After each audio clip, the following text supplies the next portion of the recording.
এক আবেগঘন আনন্দে ঈদের পরে পরেই এই ধরনের জলসা জুলুসের সভা করার কিছু প্রবণতা দেখা দেয় ভালো, যার মাধ্যম দিয়ে দিন ইসলামের প্রচার ও প্রসার হয়। তাই আপনাদেরও প্রোগ্রাম ছিল গত শুক্রবার, হঠাৎ করে আপনাদের এখানে আকস্মিকভাবে কোনো মানুষের ইন্তেকাল হয়ে যায়, তিনি না ফেরার দেশে পাড়ি দেন, আর তিনি ফিরবেন না।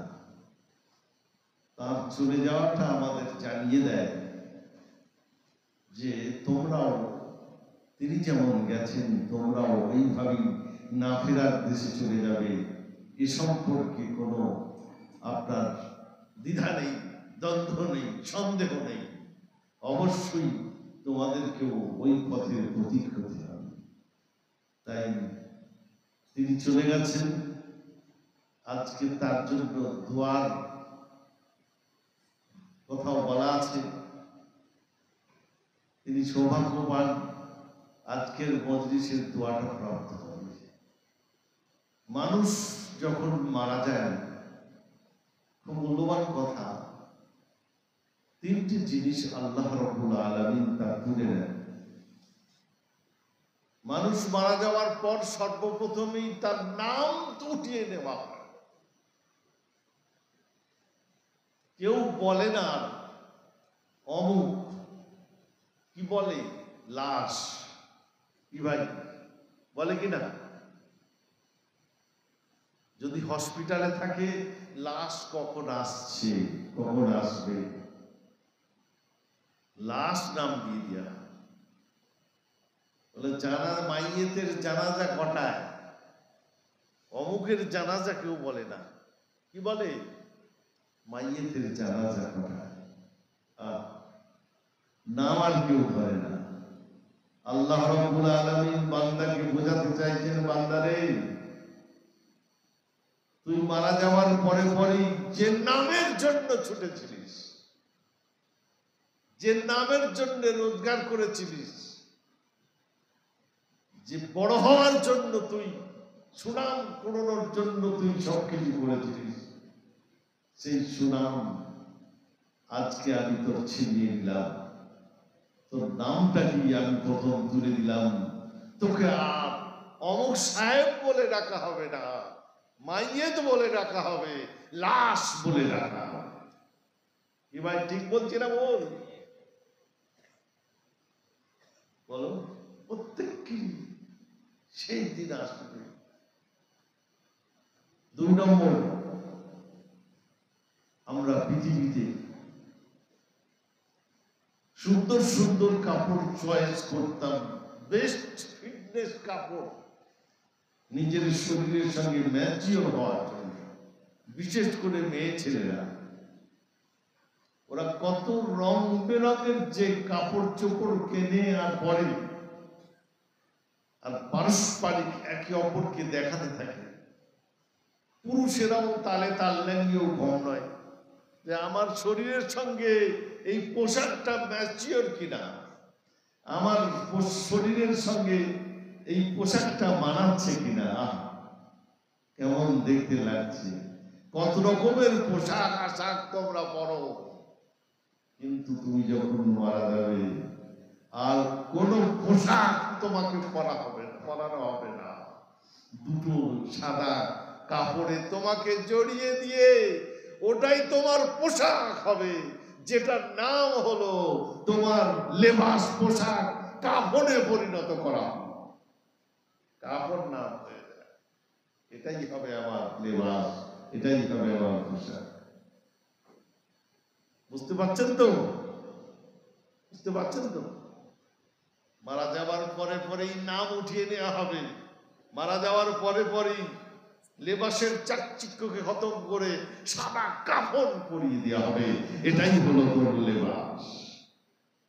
৩ নম্বর, আমরা একটু অর্থ হলেই বাড়ি বানাতে চেষ্টা করি। ওটা আমার ভবিষ্যৎ নয়, ছেলেদের ভবিষ্যৎ, হয়তো আমার ফিউচার নয়। কত রং বেরঙের বাড়ি, কত বিলাসবিহু বিল্ডিং, প্রতিটি ঘরে ঘরে এয়ার কন্ডিশন। আল্লাহ আকবার। আমি অল্প বয়সী দুনিয়া থেকে বিদায় নিলাম, আমার সেই বিলাসবিহু বাড়িতে আর কে থাকবে? ওটা আমার ঠিকানা নয়। আমার ঠিকানা হবে কোথায়? ওই 3.5 হাত মাটির গর্তে। ঠিক কিনা ভাই? একদম বাস্তব, খুবই মূল্যবান কথা। এইগুলোকে স্মরণ করলে আমাদের জীবন চেঞ্জ হবে কিনা, আমাদের পরিবর্তন হতে হবে কিনা। তাই গতানুগতিক জলসা শুনলে হবে না, গতানুগতিক দিন ইসলাম মানলে হবে না, গতানুগতিক নামাজি হলে হবে না। আসলে পরিবর্তনশীল নামাজি হতে হবে। জলসা শুনবো এই নিয়তে শুনবো যে আমি নিজের ভিতরে পরিবর্তন আনবো ইনশাআল্লাহ। বলুন ইনশাআল্লাহ। জলসা কেন শুনবো? হাদিস পড়েছি, ইন্নাল ঈমানা লা ইখলাকু ফি জাওফি আহাদিকুম কামা ইয়াখলুকু যাওব। আমি তোমাদেরকে বড় সম্পদ দিয়েছি ঈমান। কাউকে হিন্দু, কাউকে খ্রিস্টান, কাউকে জৈন, কাউকে বুদ্ধিস্ট বানিয়ে রেখে দিয়েছি, আর আমি তোমাদেরকে দিয়েছি ঈমান নামক দৌলত। কোরআন বলছে, اذكروا نعمة الله عليكم وما أنزل عليكم من الكتاب والحكمة يعظكم به واتقوا الله واعلموا أن الله بكل شيء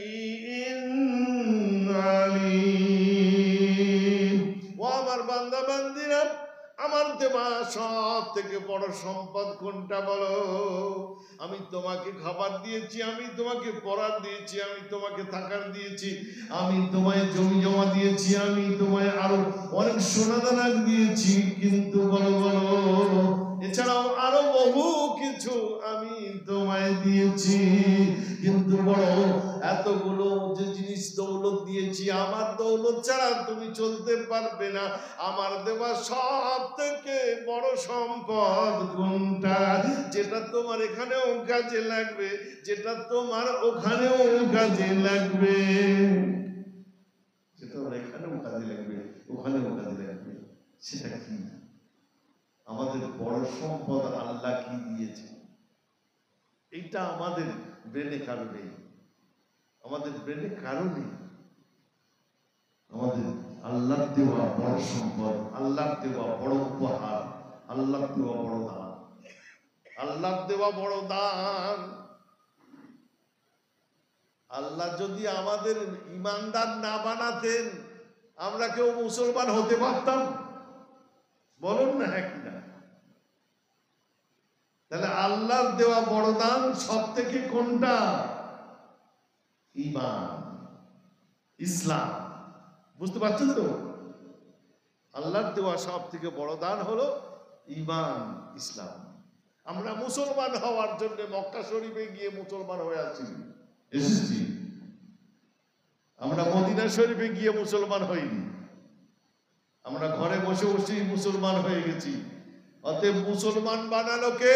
জোরে বলুন, সবাই মিলে বলুন আল্লাহ। আমাদের মুখ দিয়ে আল্লাহ বেরোচ্ছে না, ওই জন্যই তো সরকার ওয়াকফ বিল পাস করে দিয়েছে, রাতারাতি রাষ্ট্রপতি সই করে ছেড়ে দিয়েছে। এইবার কবরখানায় কবর দেওয়া যাবে না, শেষে হয়তো পোড়াতে হবে, মসজিদ তো আগেই বন্ধ করে দেবে। অক্স সম্পত্তিতে অন্যরা দখল করবে, অন্যরা রাজ চালাবে। মুসলমান, কি করুণ অবস্থা ভারতীয় মুসলমানদের। 2014 সাল থেকে নিয়ে এক এক করে মুসলমানদেরকে টাইট দেওয়া। এই তো কাল পরশুই হয়েছে, আপনাদের খবর আছে কিছু? সম্পত্তি দখল করে নেবে, না মসজিদ আমাদের রাখবে, না কবরস্থান আমাদের রাখবে, ইবাদত ঘরে করে নেওয়া যাবে, কিন্তু কবর যদি কেড়ে নেয় তাহলে কবর দেওয়ার জায়গা কোথায় পাওয়া যাবে? হায় মুসলমান! মহান আল্লাহ রাব্বুল আলামিন কত বড় দয়া করলেন, সেটাই কোরআনে ইরশাদ করছে। আযকুরু নি'মাতাল্লাহ, ও আমার বান্দা বান্দীরা, তোমরা ভুলে গেছো আমার দেওয়া সব থেকে বড় দান হলো নেমাতুল্লাহ, এই নেমাতুল ইসলাম ওয়াল ঈমান।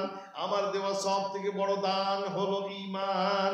আমি যদি নবী মুহাম্মদের উম্মতি না বানাতাম, আমি যদি তোদেরকে ঈমানদার না বানাতাম, আমি যদি তোদেরকে মুসলমান না বানাতাম, তোরা কেউ খ্রিস্টান হয়ে থাকতিস, কেউ জৈন হয়ে থাকতিস, তোরা কেউ বুদ্ধিস্ট হয়ে থাকতিস, যদি তোরা ওই সমস্ত সম্প্রদায়ে ভুক্ত হয়ে থাকতিস, তোদের ঠিকানা, তোদের গন্তব্যস্থল কোনদিনের জন্য জান্নাত হতো না।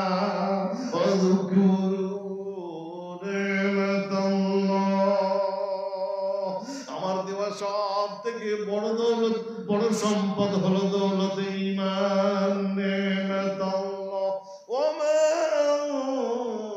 আনজালা আলাইকুম মিনাল কিতাব। আর 2 নম্বর আমার দেওয়া সব থেকে বড় দান, যেটা হলো পবিত্র কোরআন শরীফ। যে গ্রন্থের কোন হাফেজ, আপনার যে গ্রন্থের কেবলমাত্র হাফেজ আছে, আর বিশ্বের কোন ধর্মগ্রন্থের হাফেজ নাই, এই কোরআন। আলাইকুম মিনাল কিতাব, আমি তোমাদের প্রতি যে কিতাব নাযিল করেছি, এই গ্রন্থ কিতাব তাবিজ লেখার জন্য নয়, কোরআন তাবিজ লেখার জন্য নয়, কোরআন শরীফ আপনার তাকে তুলে দিয়ে রেখে দেওয়ার জন্য নয়, এই কোরআন শরীফ হলো তোমাদের জন্য সব থেকে বড় গাইড। বলতে সুবহানাল্লাহ! সব থেকে বড় গাইড এই কোরআন শরীফ। এর মাধ্যম দিয়ে ফামান তাবিয়া হুদায়া ফালা ইয়াযিল্লু ওয়ালা ইয়াশকা। আল্লাহ রাব্বুল আলামিন অন্য জায়গায় বলেন, যারা আমার গাইডলাইনকে ফলো করবে, আমার কমপ্লিট কোড অফ লাইফকে ফলো করবে, আমার জীবন বিধানকে ফলো করবে। কোরআন হলো মুসলমানদের জন্য গাইডলাইন, মুসলমানদের জন্য জীবন বিধান। কোরআন হলো মুসলমানদের জন্য জীবন বিধান। আমাদের জীবন কোরআন অনুপাতে চালাতে হবে। আল্লাহ রাসূল সাল্লাল্লাহু আলাইহি ওয়াসাল্লাম গোটা কোরআন অনুপাতে নিজেকে চালিয়েছিলেন। সেই জন্য ওনাকে বলা হতো চলন্ত কোরআন। আল্লাহ রাসূলকে বলা হতো চলন্ত কোরআন হলেন রাসূল সাল্লাল্লাহু আলাইহি ওয়াসাল্লাম।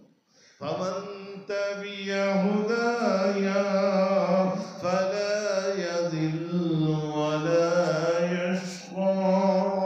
যারা আমার গাইডলাইনকে ফলো করবে, তারা ইহ জগতে কোনোদিন পদভ্রষ্ট হবে না, আর আখিরাতেও তারা বঞ্চিত হবে না। বলুন সুবহানাল্লাহ!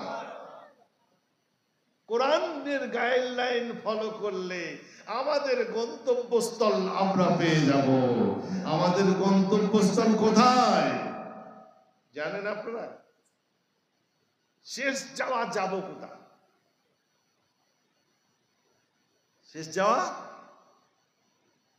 শেষটা যাব কোথায়? এটা কেউ ভাবি না আমরা, যে এই পৃথিবীতে আল্লাহ মানুষ রূপে তৈরি করলেন, আমাদেরকে নামাজ দিলেন, রোজা দিলেন, হজ দিলেন, যাকাত দিলেন, সব দিলেন। এইগুলো তোমরা করো, এইগুলো করার পরে তোমরা মরণ হবে, আবার আমি তোমাদের তুলবো, আবার তোলার পরে হিসাব কিতাব হবে, তারপরে কোথায় যাব বলতে পারছেন না?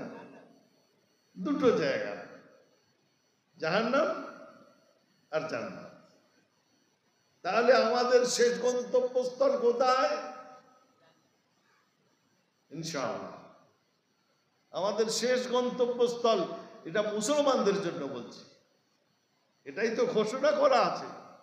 মুসলমান চলুক আর না চলুক, সেটা হিসাব নিকাশের পরই বোঝা যাবে কে জান্নাত যাবে আর কে জান্নাত যাবে না। কিন্তু মুসলমানদের জন্য নির্ধারিত আমাদের শেষ গন্তব্যস্থল হলো, জোরে বলুন, জান্নাত। হ্যাঁ, এই জোরে বলতে বলছি এই জন্য সবার ব্রেনে এসে যায়। অনেক জায়গায় জিজ্ঞাসা করেছি আমাদের শেষ গন্তব্যস্থল কোথায়, লোকে বলে কবর। লোকে বলে কবর। কবর তো শেষ গন্তব্যস্থল নয়। তার হলোটা কি? এই পৃথিবীতে এত ইবাদত আরাধনা করে আর লাভটা কি হলো? কবর তো বারজাখী জীবন, ওটা একটা জীবন। আমরা যতদিন বেঁচে আছি এটা একটা জীবন, 50, 60, 70 বছর। এর পরের একটা জীবন আছে, মরে যাওয়ার পরের থেকে এইবার আমাকে কিয়ামতে ওঠানো পর্যন্ত একটা জীবন, এটা একটা জীবন। ফের কিয়ামতের মাঠে উঠিয়ে হিসাব কিতাব হবে, সেও একটা জীবন। তারপরে ফায়সালা হবে, কেউ যাবে জাহান্নামে, সেখানেই তার ঠিকানা, আর কেউ যাবে জান্নাতে, সেটাই হবে তার ঠিকানা। আমরা সঠিক গন্তব্যস্থল জান্নাত যেতে চাই না জাহান্নাম যেতে চাই? বলুন না, হাত উঠান না। তাও হাত উঠাচ্ছেন না, জান্নাতে আমি যেতে চাই। আল্লাহ, জান্নাতে এমনি যাওয়া যাবে না। জান্নাত যাওয়ার জন্য ইসলামিক কালচার, ইসলামিক আমলগুলো ফলো করতে হবে।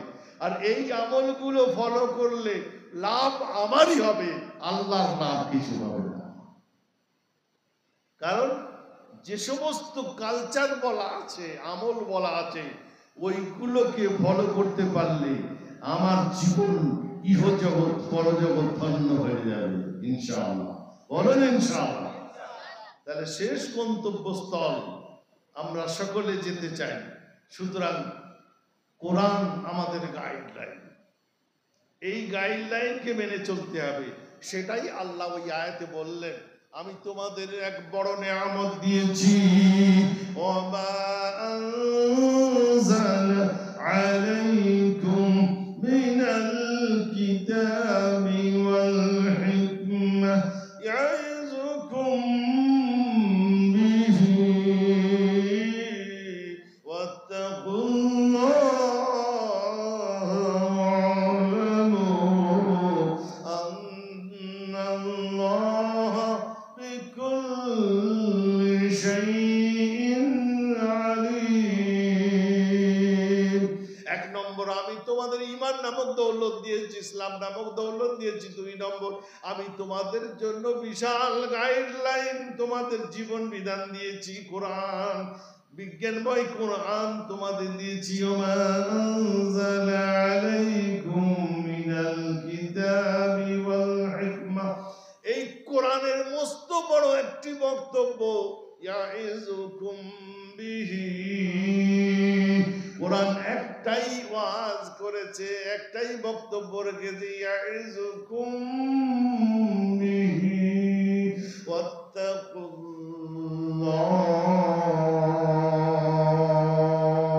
ও আমার বান্দা বান্দিরা, ও নারী পুরুষেরা, শোনো শোনো, একটা বিষয়ে তোমরা বড় পিছিয়ে রয়েছো। সেই বিষয়টা হলো কি? সেই বিষয়টা হলো আমি আল্লাহকে ভয় করো। আল্লাহর ভয়, আল্লাহর ভয় এসে গেলে নামাজ পড়তেও ভালো লাগবে, রোজা রাখতেও ভালো লাগবে, সবকিছুই ভালো লাগবে। লাগবে কিনা বলুন? সব আল্লাহর ভয়। কার হুকুম, কার অর্ডার? আপনি নামাজ পড়বেন কার অর্ডারে? আপনি রোজা রাখবেন কার অর্ডারে? আপনি আরো অন্য আমলগুলো করবেন কার অর্ডারে? জোরে বলুন আল্লাহ। আল্লাহ রাব্বুল আলামিনের অর্ডার। আল্লাহ রাব্বুল আলামিনের এই অর্ডার যে পালন করব, তাতে আমার অন্তরে ভয় আসতে। খুব মূল্যবান একটা কথা বলে যাই। বিখ্যাত তাবেঈ নাম হলো হযরতে হাসান বসরি রাদিয়াল্লাহু তাআলা রাহমাতুল্লাহি আলাইহি। কি নাম বললাম? শুনছেন তো নাকি? হাসান বসরি, হযরতে, হ্যাঁ, রাবিয়া বসরির নাম শুনেছেন তো? রাবিয়া বসরির পীর সাহেব, রাবিয়া বসরি ছিলেন, তারই পীর সাহেব হলেন হাসান বসরি। খুবই আল্লাহ সৈয়দুত তাবিঈন, তাবিঈনদের সর্দার ছিলেন। খুব ভালো করে শুনুন। আমি এখন কিছু কথা রাখছি আপনাদের, যেটা হচ্ছে লাইফ চেঞ্জিং কথা, জীবন পরিবর্তন। বহুদিন তো ওয়াজ শুনলাম, আমি চেঞ্জ হলাম কোথায়? আমি ওয়াজ শুনে নামাজি যদি হই, চেঞ্জ হলাম। ওয়াজ শুনে যদি আমার মুখে দাড়ি ছিল না, দাড়ি রাখা হয়, তাহলে চেঞ্জ হলাম। কি ভাই? সেই ব্যক্তি চেঞ্জ হল।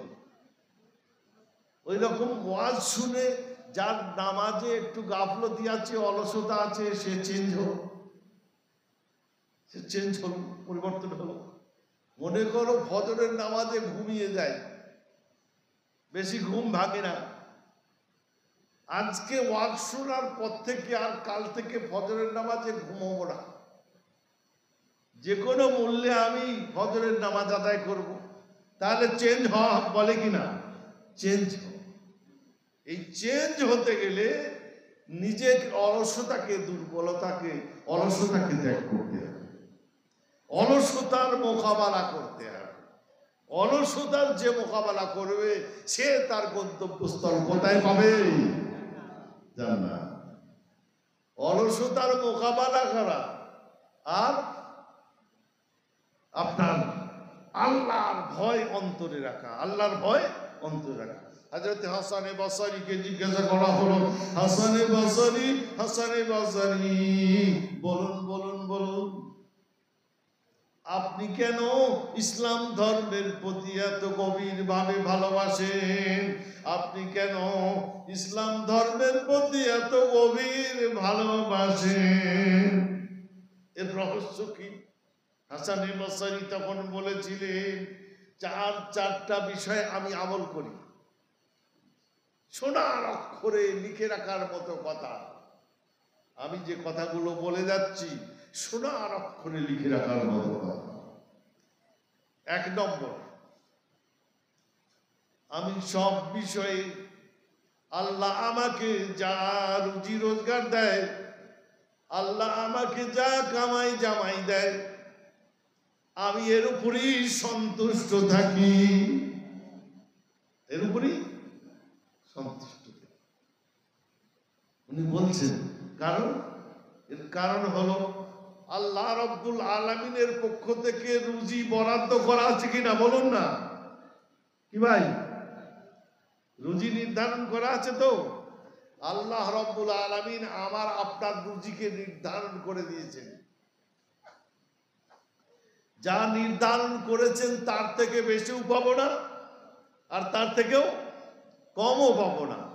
আর আমাকে দেওয়া রুজি অন্য কেউ কেড়ে নেবে? বলুন না কিনা? অন্য কেউ কেড়েও নেবে না। অতএব আমার যেটা পাওনা আল্লাহর পক্ষ থেকে, সেটা আমি পাবই পাবো। খুব মূল্যবান। যারা দিমাগ দিয়ে শুনছেন, তাদের দিমাগ ঘুরে যাচ্ছে। কি জীবন চেঞ্জিং কথা। আর কোনোদিন আমি দুঃখ পাবো না, আমি যাই উপায় করছি তাতেই খুশি, তাতেই খুশি। আর হাদিসে এসেছে, যারা নাকি অল্পে তুষ্টি হয়ে থাকে, আল্লাহ তাআলা তাদেরকে জান্নাতুল ফেরদাউস দান করবেন। বলুন জোরে সুবহানাল্লাহ। এক নম্বর, আমার রুজি বরাদ্দ, আমার রুজি কেউ কেড়ে নিতে পারবে না, এই জন্য আমি পরিতৃপ্ত, এই জন্য আমি পরিতৃপ্ত। দুই নম্বর আইটেম, এই চারটি কথা লিখে টেবিলে রেখে দেওয়া আর রোজ দেখতে থাকা আর করতে থাকা, চলতে থাকা। ইসলামকে ভালো লাগবে, ইমানকে ভালো লাগবে, নামাজকে ভালো লাগবে, আমলকে ভালো লাগবে। আমি জানি আমার যে আল্লাহর দেওয়া আমল, ফরজ আমল বিশেষ করে, এটা আমাকেই করতে হবে, অন্য কেউ করে দিলে হবে না। হবে? আমার ঈশান নামাজ আমার ছেলে পড়ে দিলে আদায় হবে? বলুন না হ্যাঁ কিনা? আমার এই যে 1 মাস রোজা গেল, আমার স্ত্রী যদি আমার হয়ে রোজা রেখে দেয় হবে? হবে না। তাহলে বোঝা গেল আমার আমল আমাকে নিজেকেই করতে হবে, অন্য কেউ করে দিলে আদায় হবে না। তাহলে আমল করতে হবে কিনা? বুঝতে পারছেন তো? তাহলে আমল করতে হবে কিনা? তার নিজের আমল কে করবে? হ্যাঁ, এই তো আপনারা বুঝতে পারছেন, নিজের আমল নিজেকেই করতে হবে, অন্য কেউ করে দিলে মোটেই হবে না, মোটেই হবে না। দুটো বললাম। 3 নম্বর বললেন যে আমি আপনাদের বললাম কোরআন একটা ওয়াজ করেছে, ভয় কাকে করব? জোরে বলুন, আল্লাহ। ভয় পাবো কাকে? না মোদিকে? কথা বুঝলেন? আমরা মুসলমান, আমাদের যতই ক্ষতি করুক না কেন আমরা তাদেরকে ভয় পাবো না, ভয় পাবো আমরা কাকে? আল্লাহকে ভয় পাবো। ওয়াত্তাকুল্লাহ, পদে পদে পদে পদে আল্লাহকে ভয় করো, আল্লাহকে ভয় করো। 3 নম্বর বললেন, 3 নম্বর আইটেম হলো আমি আল্লাহর ভয় আমার অন্তরে এত বেশি আছে, যে কোনো গুনাহ আমার সামনে এলে আমি লজ্জিত হই, কেউ না দেখলেও। কে দেখছেন? কারো টাকা মেরে দিলেও কে দেখছেন? আল্লাহ দেখছেন। কোন সুন্দরী মেয়ের দিকে তাকালে কেউ না দেখলেও কে দেখছেন? আল্লাহ দেখছেন। এই যে লজ্জা, এই যে আল্লাহ ভীতি আমার অন্তরে জেগেছে, এই জন্য আমি গুনাহ করতে পারি না। বলুন সুবহানাল্লাহ। এই ভাবটা যদি আমাদের ভিতরে তৈরি হয়ে যায়, তাহলে আপনি আমিও চেঞ্জ হয়ে যাবো ইনশাআল্লাহ। পরিবর্তন হবে কিনা? ইনশাআল্লাহ পরিবর্তন হয়ে যাবে। কটা বললাম? 3টে। মাশাআল্লাহ, শুনছেন? আরো একবার রিপিট করে দিই। 1 নম্বর বললাম কি? নিজের রুজি, আমার দেওয়া যে আল্লাহর পক্ষ থেকে রুজি বরাদ্দ আছে, ওই রুজি কেউ কেড়ে নিতে পারবে? আমি পাবো, অতএবই আমি সন্তুষ্ট। 2 নম্বর কি বললাম? নিজের আমল নিজেকেই করতে হবে। কে করবে? নিজেকেই করতে হবে। আর 3 নম্বর বললাম যেখানেই থাকি না কেন আমার সব কাজ কেউ না দেখলেও কে দেখছে? আল্লাহ। আর 4 নম্বর বলছেন আমার জীবন এইভাবে পরিবর্তন হয়ে গেছে, তাই আজকে আমি সাইয়্যিদুত তাবিঈনদের সর্দার হাসানে বসরি রহমাতুল্লাহি আলাইহি। 4 নম্বর হলো সব বিষয়ে আপনার কোন বিষয়ে আমরা নিশ্চিতভাবে গ্যারান্টি দিয়ে কিছু বলতে পারি না, কিন্তু মরণ অনিবার্য সত্য, হবেই হবে, হবেই হবে। মৃত্যুর হাত থেকে আমরা কেউ বাঁচতে পারবো না।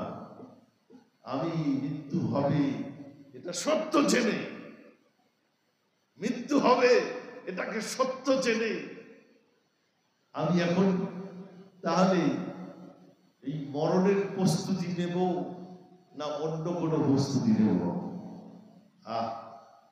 উনি তখন বললেন, তখন থেকে আমার বেনে জেগে উঠলো, সুনিশ্চিত ভাবে আমার মরণ হবে, মরণ হবে, মরণ হবে। আমি বিল্ডিং বানানোর প্রস্তুতি নেব না, আমি জমি কেনার প্রস্তুতি নেব না, আমি সোনা কেনার প্রস্তুতি নেব না, আমি আমার মৃত্যুর জন্য তৈরি হব, মৃত্যুর প্রস্তুতি নেব। ভাইরা আমার, এই যে চারটি কথা সোনার অক্ষরে লিখে রাখার মতো কথা। তাই বলছিলাম যে হযরত হাসান বসরি রহমাতুল্লাহ আলাইহি তিনি এই চারটি মূল্যবান কথা বলে গেছেন এবং নিজের জীবনকে তিনি ধন্য করে নিয়েছেন। আল্লাহ তাআলা আমাদেরকেও তার মতো চলার তৌফিক দান করুন, সকলেই বলুন আমিন। তাই বলছিলাম ওই আয়াতে কারিমা, ওয়াত্তাকুল্লাহ ওয়ালামু আন্নাল্লাহা বিকুল্লি শাইইন আলীম। আল্লাহকে ভয় করো। আল্লাহ এই ওয়াজ গোটা কোরআনের মধ্যে ভরে রেখেছেন, কোরআনের মধ্যে করেছেন, বান্দা তুমি যেখানে যাই করো না কেন শুধু আমার ভয় করো, আমার ভয় করো, আমার ভয় করো, আমাকে তোমরা সম্মান করো। ওয়ালামু আন্নাল্লাহা বিকুল্লি শাইইন আলীম, এবং জেনে রেখে দাও আন্নাল্লাহ, আমি আল্লাহ তাআলা সর্ববিষয়ে পূর্ণ জ্ঞাত আছি। যেখানে যা খুশি করো না কেন সব আমার নলেজে আছে। আমি তাই আপনাদের হাদিস শরীফ পেশ করেছিলাম, ঈমান বড় দৌলত, ঈমান বড় দৌলত। তাই আমি বলতে চাই, ইন্নাল ঈমানা লা ইখলাকু ফি জাওফি আহাদিকুম। একবার দরুদ শরীফ পড়ুন, আল্লাহুম্মা সাল্লি আলা সাইয়্যিদিনা মাওলানা মুহাম্মদ ওয়া আলা আলি সাইয়্যিদিনা মাওলানা মুহাম্মদ। ইন্নাল ঈমানা লা ইখলাকু ফি জাওফি আহাদিকুম, নিশ্চয়ই নিশ্চয়ই ঈমান তোমাদের ভিতরে, তোমাদের অন্তরে ঈমান পুরানো হয়ে যায়। এই ঈমানটা পূর্ণ হয়ে যায়। আমি বললাম না, জলসা করে কি লাভ হবে? লোকেও বলে জলসা করে কি লাভ হবে? লাভ হবে যদি জলসা করে আমল করা যায়। জলসা করে আমল করা যায়। যে নামাজ পড়ে না সে জলসা শুনে নামাজি হবে। যার মুখে দাড়ি নেই সে মুখে দাড়ি রাখবে ইনশাআল্লাহ, বলুন ইনশাআল্লাহ। যার দিনের কাজে, ইসলামের কাজে অলসতা আছে, তার অলসতা দূর হয়ে যাবে ইনশাআল্লাহ। সেই জন্যে ঈমান পূর্ণ হয়ে যায়। যেমন নাকি এই কাপড়টাকে এক সপ্তাহ ধরে পরলে পরে কি হয়? ময়লা হয়ে যায়, ব্যাটারি লো হয়ে যায়, ঈমানের ব্যাটারি লো হয়ে যায়। বছরে একবার জলসা দিলে একবার একটু চার্জ দেওয়া হয়, কি ভাই চার্জ দেওয়া হয়। কারো কারো অন্তরে চার্জ হয়, আবার কারো চার্জ হয় না, বিরিয়ানি খাওয়া হয়। কি বলুন না, চার্জ না হলেও বিরিয়ানি খাওয়াটা হয়ে যায়, কি ঠিক কথা কিনা? সুতরাং ব্যাটারি চার্জ, বছরে একবার চার্জ দিয়ে এই ঈমান কি করে চাঙ্গা হবে? আমরা যে মোবাইল ব্যবহার করছি সেই মোবাইল প্রত্যেক দিন চার্জ দিচ্ছি, প্রত্যেক দিন রিচার্জ। তো আমাদের হাদিস শরীফের মধ্যে আল্লাহ রাসূল সাল্লাল্লাহু আলাইহি ওয়াসাল্লাম খুব মূল্যবান কথা বললেন। ওই জন্য মাঝে মাঝে দিনের মজলিস করতে হবে। হযরতে মুআয রাদিয়াল্লাহু তাআলা বলেন, ইজলিস বিনা নুমিনু সাআতান, এসো আমরা কিছুক্ষণ বসি, নুমিনু সাআতান, কিছুক্ষণ আমরা ঈমানটাকে তাজা করি। মসজিদে তালিম হয় তো নাকি? হ্যাঁ, মসজিদে যেমন তালিম হয়, ওই তালিমের সময় বসে যাবেন, মাওলানা সাহেব যা বলবেন ওখানে বসে একটু ঈমানটাকে তাজা করবেন। এই জন্যই তো বসা। আমরা বসি না, সব পিছন ফিরে চলে আসি, শোনার চেষ্টাও করি না। দেখুন, একটা কথা মাথায় রাখবেন, নেকির কাজ করে চলুন। ইসলাম এই কথা বলে নেকির কাজ করে চলুন, গুনাহ বর্জন করুন। নেকি করে চলুন আর গুনাহ বর্জন করুন। সাবিকুল খায়রাতি, যত পারো নেকি করো, যত পারো নেকি করো, আর যত পারো গুনাহ বর্জন করো। তাহলেই তুমি কামিয়াব হয়ে যাবে, তাহলেই তুমি কামিয়াব হয়ে যাবে। সাবিকুল খায়রাত, নেকির প্রতিযোগিতা করো। আল্লাহু ইউহিব্বুল মুহসিনিন, যারা নেকির কাজ করে, যারা ভালো কাজ করে, যারা কল্যাণকর কাজ করে, যারা মঙ্গলজনক কাজ করে, আল্লাহ তাআলা তাদেরকে সর্বদা ভালোবাসে। আল্লাহর ভালোবাসা তারা প্রাপ্ত হয়। আল্লাহর ভালোবাসা পেতে গেলে নেকির কাজ বেশি বেশি করে করে যেতে হবে, নেকি কুড়িয়ে নিতে হবে, নেকি জমা করে নিতে হবে। বদদুয়া জমা করবেন না, বদদুয়া জমা করবেন না, নেকি বেশি করে কুড়িয়ে নেবেন, যতটা পারবেন নেকি করে নেবেন, কুড়িয়ে নেবেন। আজকে মনে করুন জলসা করেছেন, চাঁদা দিয়েছেন, এও নেকি করেছেন, মেহনত করেছেন, নেকি করেছেন, আরো যুক্তি দিয়েছেন, নেকি করেছেন। যতটা ভালো কাজে আপনার মানুষকে আগ্রহ বাড়ানো যায়, তাই ঈমান পুরনো হয়ে যায়। ঈমান যেমন এই কাপড়গুলো পুরনো হয়ে যায়, ময়লা হয়ে যায়, একে আবার ধুতে হয় তবে পরিষ্কার হয়, ঠিক ওই রকম আমাদেরও ঈমানটা পুরনো হয়ে যায়। আল্লাহ রাব্বুল আলামিন, আল্লাহ রাসূল সাল্লাল্লাহু আলাইহি ওয়াসাল্লাম তাই বলছেন, খুব মূল্যবান হাদিস শরীফ, ইন্নাল ঈমানা লা ইয়াখলুকু ফি জাওফি আহাদিকুম, তোমাদের অন্তরে ঈমানটা পুরানো হয়ে যায়, কামা ইয়াখলুকু সাওবু, যেমন নাকি কাপড় পুরনো হয়ে যায়, যেমন নাকি কাপড় পুরনো হয়ে যায়। ফাসআলুল্লাহ আইয়ুজাদ্দিদা ঈমানাকুম ফি কুলুবিকুম। এটা হলো খুব মূল্যবান কথা। আমরা আমাদের ঈমান কমজোর হয়ে যাচ্ছে, কোনোদিন আল্লাহকে বলেছি, আল্লাহ গো আমার ঈমান কমজোর হয়ে যাচ্ছে, আমার ঈমানকে মজবুত করে দাও? বলি? আল্লাহ আমি ঠিক মতো নামাজ পড়তে পারছি না, আমাকে নামাজ পড়ার তৌফিক দাও? বলি কি ভাই? আল্লাহ গো আমাকে নেকির কাজ করার তৌফিক দাও? বলি না। তাই এটা চাইতে হয়, এমনি এমনি ঈমান চাঙ্গা হয় না, এমনি এমনি রিচার্জ হয়ে যাবে না, আপনার আল্লাহর কাছ থেকে চাইতে হবে।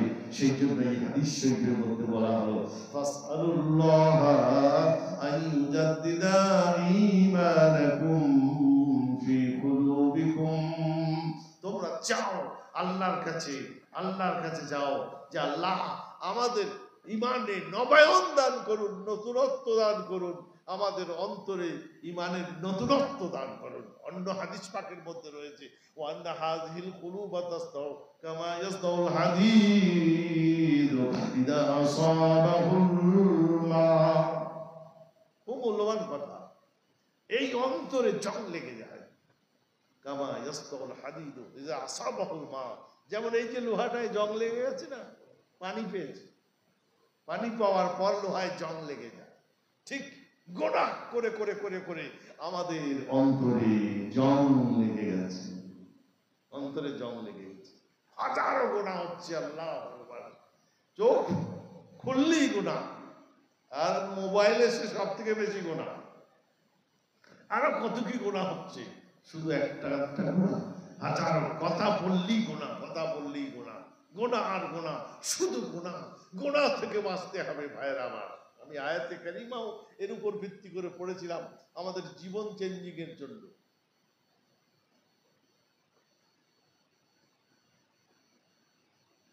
প্রচুর পরিমাণে গোনা হয়ে যাচ্ছে, এই গোনা থেকে বাঁচতে হবে। ফাসআলুল্লাহ আইয়ুজাদ্দিদা ঈমানানা। হ্যাঁ, তো এই অন্তরে জং লেগে যায়, এই জংকে দূর করার উপায়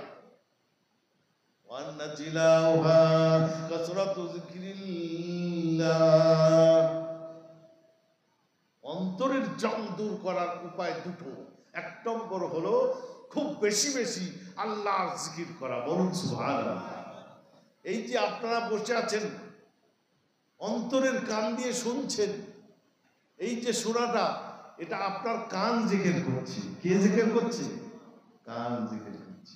যদি শুনে থাকেন, অন্তরের কান দিয়ে যদি শুনে থাকেন, তাহলে কান জিকির করছে। এই যে আমি বলছি, এটা আমার মুখ জিকির করছে। জিকির করতে থাকা, খুব বেশি বেশি করে আল্লাহ আল্লাহর জিকির করা, লা ইলাহা ইল্লাল্লাহর জিকির করা, আস্তাগফিরুল্লাহর জিকির করা। কথা বুঝতে পারলেন? চলতে চলতে উঠতে বসতে আপনার আস্তাগফিরুল্লাহ ওয়া আতুবু ইলাইহি, আস্তাগফিরুল্লাহ ওয়া আতুবু ইলাইহি, এই আমলগুলো করতে থাকা। করব ইনশাআল্লাহ? বলো না ইনশাআল্লাহ? খুব ফায়দা হবে। আর গুনাহ থেকে বাঁচা যাবে, আল্লাহর আযাব থেকে বাঁচা যাবে, আল্লাহর গজব থেকে বাঁচা যাবে। আজকে আমাদের উপর যে অত্যাচার চলছে সারা পৃথিবী ব্যাপী, আর ভারতে তো চলছেই অনবরত অত্যাচার। বাবরি মসজিদ ভেঙে ধ্বংস করে দেওয়া হলো, কারো কিছু করার ক্ষমতা রইল না। 370 ধারা রদ করে দেওয়া হলো, কারো কিছু করার রইল না গো। তারপরে মুসলিম নামগুলো আপনার সব চেঞ্জ করে দেওয়া হলো, কারো কিছু করার রইল না গো। এইভাবে 3 তালাককে রদ করে দিল, কারো কিছু করার রইল না। এই আজকাল কালকে করেছে অকবিলকে পাস করে দিয়ে আপনার আমার কবরস্থানে কবর দেওয়ার জায়গাও পর্যন্ত তারা দখল করে দেবে। হায় মুসলমান, তুমি ঘুমিয়ে থেকে যাবে, ঘুমিয়ে থেকে যাবে। তাই ভাইরা আমার, আমাদেরকে আযাব গজব এগুলো সব আল্লাহর পক্ষ থেকে আসছে, আমাদেরকে ইস্তেগফার করতে হবে। আল্লাহর কোরআন তাই আমাদেরকে বলল, সারিউ ইলা মাগফিরাতিন মির রাব্বিকুম ওয়া জান্নাতিন আরদুহাস সামাওয়াতু ওয়াল আরদ উইদ্দাতুন লিল মুত্তাকিন। ও আমার বান্দা বান্দীরা, ও আমার নরনারী বান্দা বান্দীরা, আর গুনাহ করো না, গুনাহ করো না, গুনার দিকে ধাবিত হইও না, নেকির কাজের দিকে ধাবিত হও। সারিউ ইলা মাগফিরাতিন। তোমাদের গুনার কারণে আমি আল্লাহ তোমাদের দোয়াগুলোকেও কবুল করছি না। তোমাদের গুনার কারণে তোমাদের দোয়াগুলো কবুল হচ্ছে না। এই প্যালেস্তিনদের উপর কি আযাব গজব হচ্ছে, গাজা ভেঙে উড়িয়ে তছনছ করে ধূলিসাৎ করে দেওয়া হলো, আজও পর্যন্ত তাদের উপর অত্যাচার করছে। সারা বিশ্ব দোয়া করছে, কিন্তু দোয়া কবুল হয় না। তাই ভাইয়ের আমার, বাবাজির আমার, মুরব্বীর আমার, হযরত মূসা নবীর জামানায়, মূসা নবীর জামানায় এমন আপনার পরিস্থিতি দেখা দেয়, অনাবৃষ্টি, বৃষ্টি হয় না, নীল নদ শুকিয়ে যায়, ফোরাত নদী শুকিয়ে যায়, মানুষ পানি বিনে আপনার অস্থির হয়ে ওঠে। সেই সময় ফল ফসল আর কিছুই হয় না, মন্বন্তর দেখা দেয়, আপনার দুর্ভিক্ষ দেখা দেয়। সেই সময় মূসা নবী হায়াতে ছিলেন। লোকেরা সব বলল, চলো চলো, আল্লাহর নবী মূসা তিনি হায়াতে আছেন, তাই মূসা নবীর কাছে গিয়ে আমরা বলবো, ও মূসা দোয়া করো, দোয়া করো। হয়তো মূসা নবীর দোয়ার বিনিময়ে আল্লাহ তাআলা পানি বা বৃষ্টি বর্ষণ করবে, যার বিনিময়ে হয়তো আমাদের ফল ফসল উৎপন্ন হবে। কঠিন পরিস্থিতি নেমে আসে, মানুষ আপনার কুকুর খেতে থাকে, মানুষ শুয়োর পর্যন্ত খেতে থাকে। এই অবস্থায় লোকেরা সব চলল মূসা নবীর কাছে। মূসা নবীকে কি বলল, ইয়া মূসা, অবস্থা খুব দুর্বিষহ হয়ে উঠেছে, ফোরাত নদীর পানি নাই, নীল নদের পানি নাই, বাইরে কুলসুমে পানি নাই। এই অবস্থায় আমাদের কণ্ঠ ওষ্ঠাগত হয়ে গেছে। এখন কি করার আছে? মানুষ দুর্ভিক্ষে কুকুর খায়, মানুষ দুর্ভিক্ষে শুয়োর খায়, মানুষ জন্তু জানোয়ার খায়। তাই ও মূসা, একটা কিছু ব্যবস্থা করো, একটা কিছু ব্যবস্থা করো। তুমি আল্লাহর কাছে বহু দোয়া করেছো, তোমার সব দোয়া আল্লাহ কবুল করেছে। ফেরাউনের বিরুদ্ধে তুমি দোয়া করেছিলে, ফেরাউন ডুবে শেষ হয়ে গেছে। এইভাবে তুমি আপনার এই আশাকে আপনার সাপ বানিয়েছিলে, দোয়া করেছিলে, এইভাবে আরো তুমি বহু দোয়া করেছো, সব দোয়া তোমার কবুল হয়েছে। তাই আজকের দিনেও তোমার দোয়া কবুল হবে, তুমি দোয়া করো। মুসা নবী বললেন চলো, বাচ্চা কাচ্চা জন্তু জানোয়ার যা আছে সব নিয়ে মাঠে নামি চলো, সব ছিঁড়া ময়লা কাপড় পরে চলো, অজু ফজু করে চলো মাঠে নামি। মাঠে নেমে আমরা নামাজ পড়বো, তারপরে আল্লাহর কাছে দোয়া চাইবো পানি হওয়ার জন্য, বৃষ্টি হওয়ার জন্য।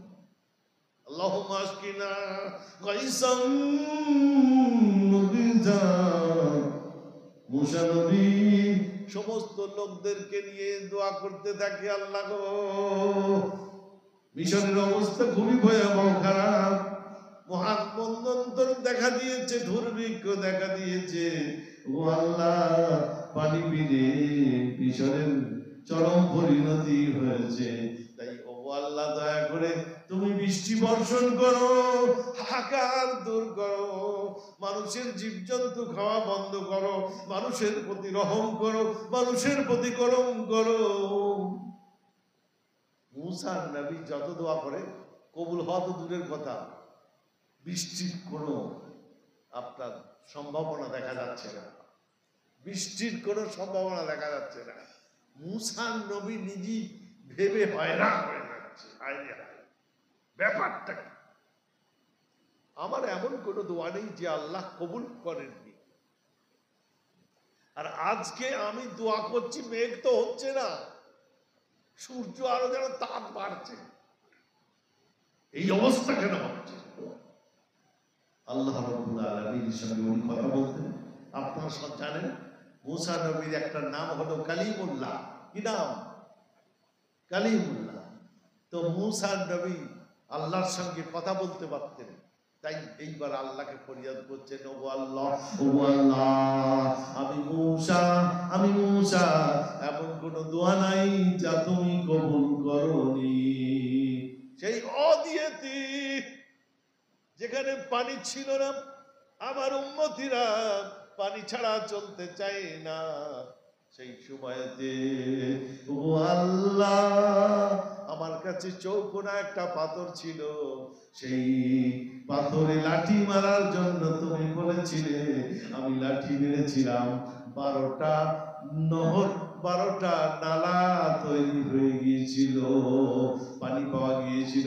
ওই অদিয়েতি এত গরম উত্তাপ, আপনার লকদক ময়দান, সাহারা মরুভূমি, ওই মরুভূমির উপর দিয়ে উম্মতিরা হাঁটতে পারছে না, চলতে পারছে না। হযরত মুসা নবী দোয়া করেছিলেন, আল্লাহ গো এয়ার কন্ডিশন মেঘের ব্যবস্থা করে দাও। তখন আল্লাহ তাআলা আপনার তাফসীরের মধ্যে লেখা রয়েছে, এয়ার কন্ডিশন মেঘমালা তাদের মাথার উপরে নামিয়ে দিয়েছিলে। ও আল্লাহ, এত দোয়া তুমি কবুল করেছো, আর আজকের দিনে বৃষ্টির জন্য আমরা সালাতুল ইস্তিসকার নামাজ পড়লাম, বৃষ্টি বর্ষণের নামাজ পড়লাম, দোয়া করলাম, কিন্তু পানি তো হয় না, পানি তো হয় না, বরঞ্চ রোদ বেড়ে যায় কেন? তখন আল্লাহর পক্ষ থেকে জবাব আসছে, আল্লাহ বলছেন, ও মুসা ফি মাজলিসিকা রাজুলুন লাম ইয়ামাল আমালান কত্তুম। তোমার মজলিসে একজন পাপী আছে,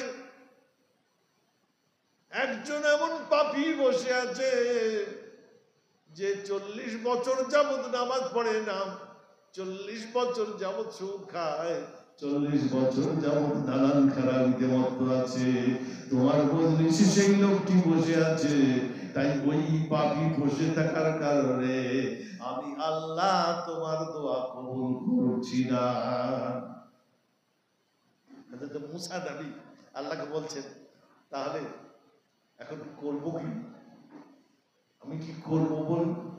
আল্লাহ রাব্বুল আলামিন তখন বললেন, তাকে ঘোষণা দাও উঠে চলে যেতে, মজলিস থেকে উঠে চলে যেতে। এইবার বলুন, এখন যদি এখানে বলা হয় যিনি ভাই গুনাহগার আছেন তিনি উঠে যাবেন? কেউ যাবে? বলুন, চিহ্নিত হয়ে যাবে না, কেউ যাবে না।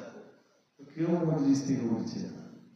উনি ঘোষণা দিয়েছেন, ওগো কেমন মজলিসে আছো, 40 বছর ধরে নামাজ পড়ো না, 40 বছর ধরে সুদ খাও, 40 বছর ধরে ব্যভিচারে লিপ্ত আছো,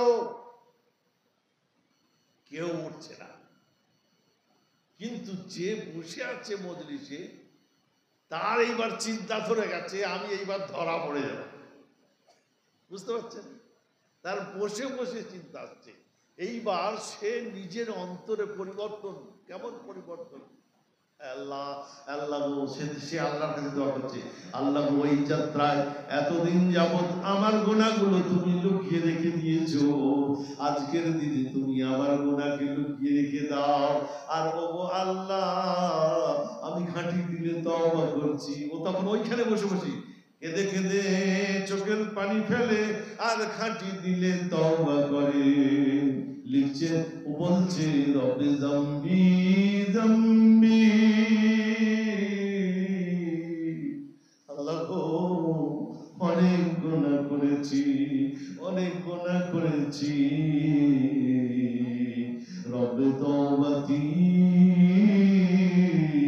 রবে তওবাতি, আল্লাহ গো আমার তওবাকে কবুল করে নাও, আমার তওবাকে কবুল করে নাও, আমাকে ক্ষমা করে দাও। মহান আল্লাহ রাব্বুল আলামিনের রহমতের উদ্রেক হয়। আল্লাহ রাব্বুল আলামিন তখন বলছেন, বান্দারে তুই আজকে খাঁটি দিলে আমার কাছে তওবা করেছিস, তোর তওবা করতে সময় লাগলো বটে, কিন্তু আমি আল্লাহ এমন আল্লাহ, তুই 40 বছর নামাজ না পড়লেও আমি তোর রুজি বন্ধ করিনি। 40 বছর পাপ কাজ করলে আমি তোর রুজি বন্ধ করিনি। করেছে? আমি 40 বছর ধরে হাজারো পাপ ও রাশিতে ডুবে আছিস, আমি তোকে আমার দেশ থেকে বের করেও দিইনি।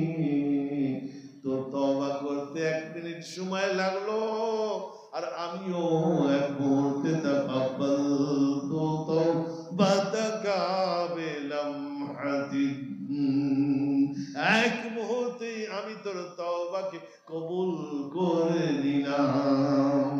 হযরতে মূসা আলাইহিস সালাম তারপরে কি দেখতে পাচ্ছে? আকাশ মেঘে ভরে উঠেছে, আর ঝমঝম ঝমঝম করে বৃষ্টি, প্রচুর বৃষ্টি হয়ে গেল, নীল নদ ভরে উঠলো, ফোরাত নদী ভরে উঠলো, মানুষ শান্ত হলো, মানুষ খুশি হলো। তারপরে পরে মূসা নবী জিজ্ঞাসা করছে, ও আল্লাহ, এখন বলুন, আমি দোয়া করে বৃষ্টি হলো না, এখন বৃষ্টি হলো কোথা থেকে? কথা বুঝতে পারছেন? আমি এত দোয়া করলাম, কেঁদে কেঁদে দোয়া করলাম, হাত উল্টে দোয়া করলাম, তাহলেও আমার দোয়া কবুল হলো না, এখন বৃষ্টি হলো কোথা থেকে? তখন আল্লাহ রাব্বুল আলামিন বলবেন, ও মূসা শোনো, जिसकी वजह से बारिश रुकी हुई थी उसी की वजह से बारिश हो गई। যার পাপের কারণে, যার গুনাহের কারণে তোমাদের মজলিসের দোয়া কবুল হচ্ছিল না, তাই বৃষ্টি হয়নি। আর সে নিজে তওবা করে নিয়েছে গুনাহ থেকে, তাই আমি আল্লাহ খুশি হয়ে বৃষ্টি দান করেছি। বলুন একবার সুবহানাল্লাহ, বলুন নারা তাকবীর। আল্লাহু আকবার। আল্লাহ রাব্বুল আলামিন মূসা নবী নাছোড়বান্দা, যে কোনো বিষয় খুব খুঁটিয়ে খুঁটিয়ে জানতে চায়, যেমন একটা বাচ্চা আছে না, খুঁটিয়ে খুঁটিয়ে জানতে চায়। তো মূসা নবী বলছেন, আল্লাহ গো, ওই লোকটাকে একবার দেখানো যাবে না? লোকটাকে দেখার ইচ্ছা হচ্ছে। আল্লাহ রাব্বুল আলামিন বলবেন, যে লোকটার গুনাহ আমি 40 বছর গোপন করে রাখলাম, আর আজকে আমি তার গুনাহগুলোকে তোর সামনে প্রকাশ করে দিয়ে আমি কেন জবরখড়ি করতে যাব? কথা বুঝতে পারলেন তো ভাইরা আমার, বাবাজি আমার, আমাদের জীবন চেঞ্জ করতে হবে, পরিবর্তন হতে হবে ইনশাআল্লাহ। বলুন একটু ইনশাআল্লাহ। তাই আল্লাহ বললেন কি, সারিউ ইলা মাগফিরাতিন মির রাব্বিকুম ওয়া জান্নাতিন আরদুহাস সামাওয়াতু ওয়াল আরদ। তড়িৎ গতিতে আগিয়ে চলো, আল্লাহর কাছে মাফি নাও, মাফি চাও, মাফি চাও, মাফি চাও। সেই জন্য একটা আমল বলে যাই, কি পড়বেন খুব বেশি বেশি করে, আস্তাগফিরুল্লাহ পড়ুন আমার সাথে, ওয়া আতুবু ইলাইহি পড়বেন তো। ছোট হাদিস এটা, এটা ছোট, এই ছোটটা পড়তে সুবিধা হবে। বড়টা আছে, বড়টা দু একবার পড়ে নেবেন। আস্তাগফিরুল্লাহাল্লাযী লা ইলাহা ইল্লা হুয়াল হাইয়ুল কাইয়্যুম ওয়া আতুবু ইলাইহি লা হাওলা ওয়া লা কুওয়াতা ইল্লা বিল্লাহিল আলিয়্যিল আযীম। এটা হচ্ছে বড় ইস্তিগফার। আর ছোট ইস্তিগফার যেটা আমি আপনাদের পড়াচ্ছি, আর একবার পড়ুন আমার সঙ্গে, আস্তাগফিরুল্লাহ ওয়া আতুবু ইলাইহি। এইটুকু পড়বেন। এটা পড়লে পরে ফায়দা কি হবে? আস্তাগফিরুল্লাহ পড়লে পরে এই যে এত আযাব গজব হচ্ছে আমাদের উপর, এই আযাব গজবকে আল্লাহ তুলে দেবেন। বলুন ইনশাআল্লাহ। কোরআন শরীফে আছে, মা কানা আল্লাহু মুআযিবাহুম ওয়া হুম মুস্তাগফিরুন। আমার বান্দা বান্দীরা, নারী পুরুষ নির্বিশেষে যত বেশি আস্তাগফিরুল্লাহ পড়বে, যত বেশি আস্তাগফিরুল্লাহ পড়বে, আমি ওই এলাকা থেকে আযাব গজব তুলে দেব। আযাব গজব। আর একটা ফায়দা, ফায়দা অনেক আছে, শর্ট করে বলি, দোয়া করব। আর একটা ফায়দা চোখে দেখতে পাবেন, প্রত্যেক দিন আস্তাগফিরুল্লাহ পড়ার বিনিময়ে সব সময় দেখবেন আল্লাহ আপনাকে পয়সা জোগাচ্ছে। সুবহানাল্লাহ বলবেন না? কোথায় থেকে আপনার পকেটে পয়সা এসে গেছে? বলুন ইনশাআল্লাহ। বিশ্বাস হচ্ছে না, করে দেখবেন। বাড়িতে খুব অভাব, মেয়েদেরকে দিয়ে সব তসবিহ ধরিয়ে দিন, আরে সবাই আস্তাগফিরুল্লাহর আমল করো। কি ভাই পারবেন তো? আস্তাগফিরুল্লাহর আমল জুড়ে দিন। কোথায় থেকে কে এসে আপনার ঘরে চাল দিয়ে যাবে, আটা দিয়ে যাবে, ইত্যাদি ইত্যাদি। ইনশাআল্লাহ বলুন ইনশাআল্লাহ। এই একটা বড় ফায়দা। তাহলে আস্তাগফিরুল্লাহ পড়লে আযাব গজব বিপদ দূর হবে ইনশাআল্লাহ। আর কি হবে এটা তো মনে থাকবে, পয়সা আসবে।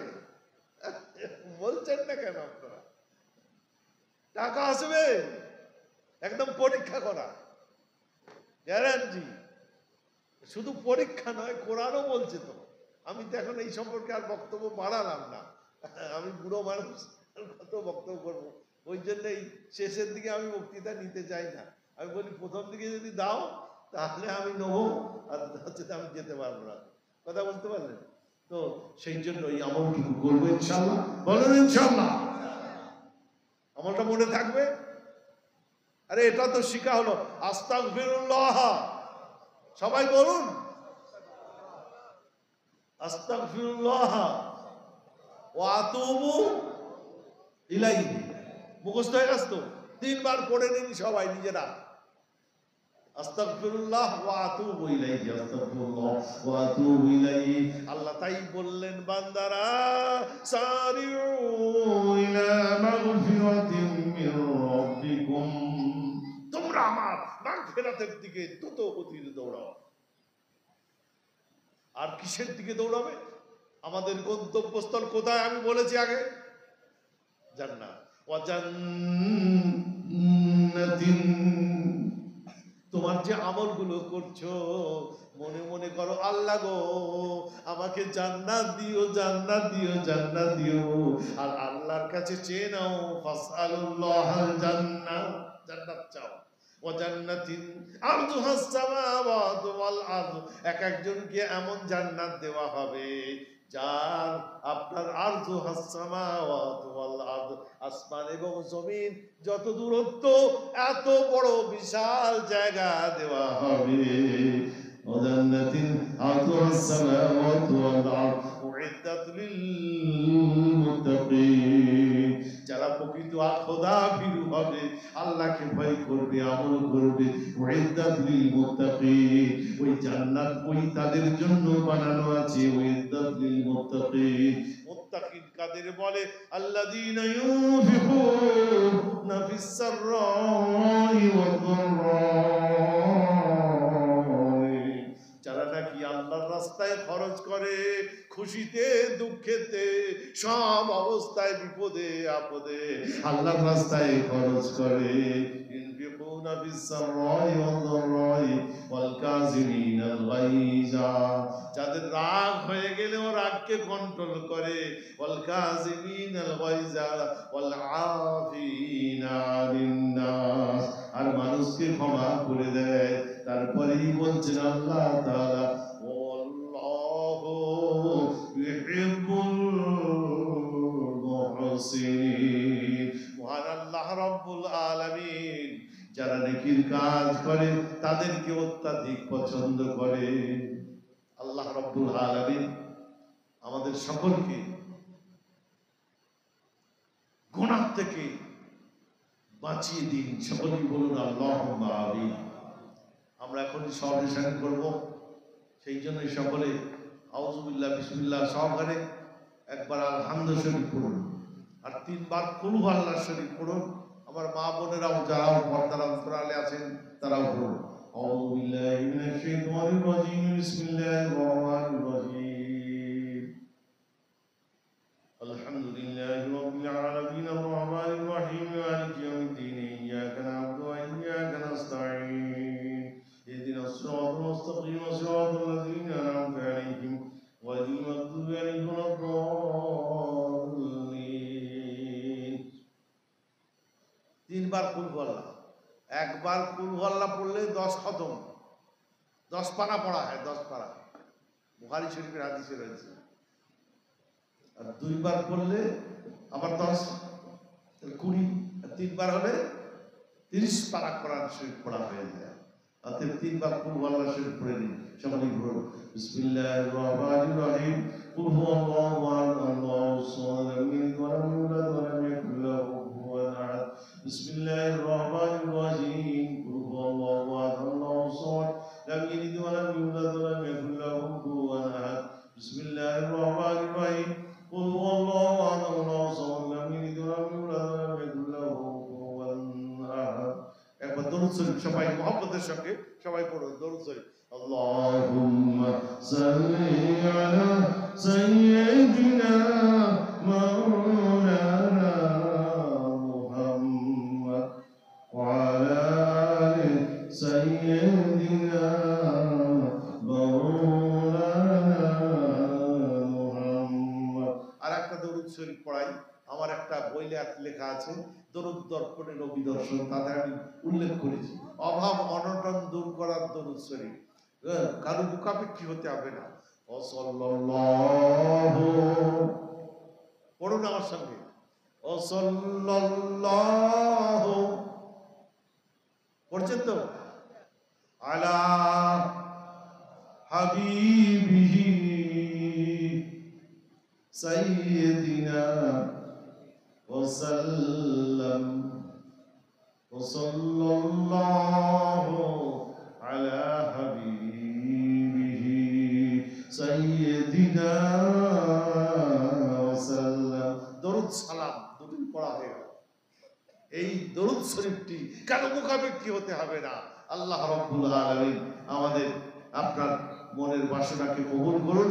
আপনারা নিয়ত করুন যে নেক কাজ করব, জীবন পরিবর্তন করব ইনশাআল্লাহ। বলুন ইনশাআল্লাহ। ইনশাআল্লাহ রাজি। সেই হিসেবে আল্লাহর কাছে আমরা সকলে হাত তুলে আল্লাহর কাছে চাইব। আল্লাহ রাব্বুল আলামিন